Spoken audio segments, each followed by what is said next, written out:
I was at a crossroads. You know, what does one do in this type of situation? An exceptional human being, fantastic employee, and a friend.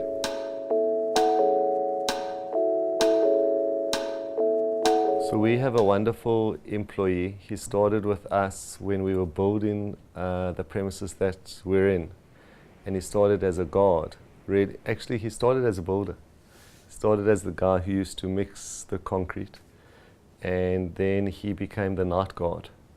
And when we were visiting the site, every night he would show us around. Eventually they put in the doors. And in our factory at that time there must have been about 20 doors. And he would walk us through the entire area and he knew which key belonged to which door. So we'll get to the second door and he'll know it's key B31. We'll get to the 7th door and he'll know it's key D83 or whatever it is, which just amazed me. So at the end of the build, we asked the builder if he would be able to stay on, which the builder was very happy to do. So he stayed on and we put him as a security guard by day. And he didn't last very long there either. Next door us, they used to make rubber ducks. So what this guy did is he took 2 hangers and he made rubber ducks out of these hangers, those wire things, and he gave it to me as a present.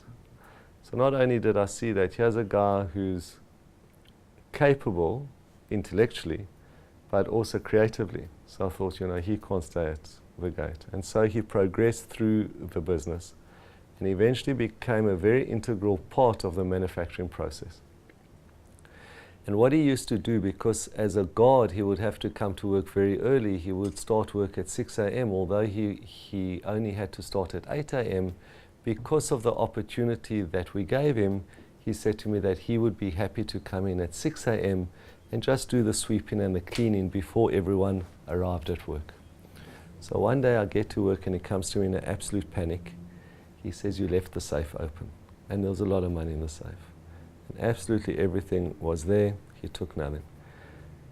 And I think a year or two later he unfortunately contracted HIV. In fact, he was ill. He wasn't feeling good. And he went to the clinic and he went to the hospital and they didn't know what was wrong. So I sent him to my own private GP. And my GP said he's at the very, very early stages of HIV. And the decision that we took with him per se was to actually guide him and help him through private healthcare.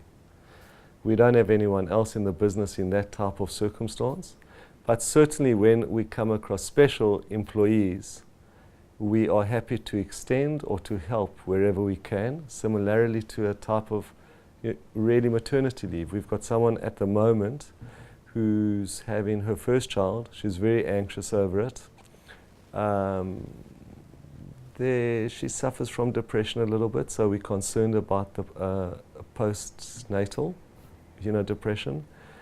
So she asked if she can have extended, maternity leave, and we're absolutely happy to give it to her.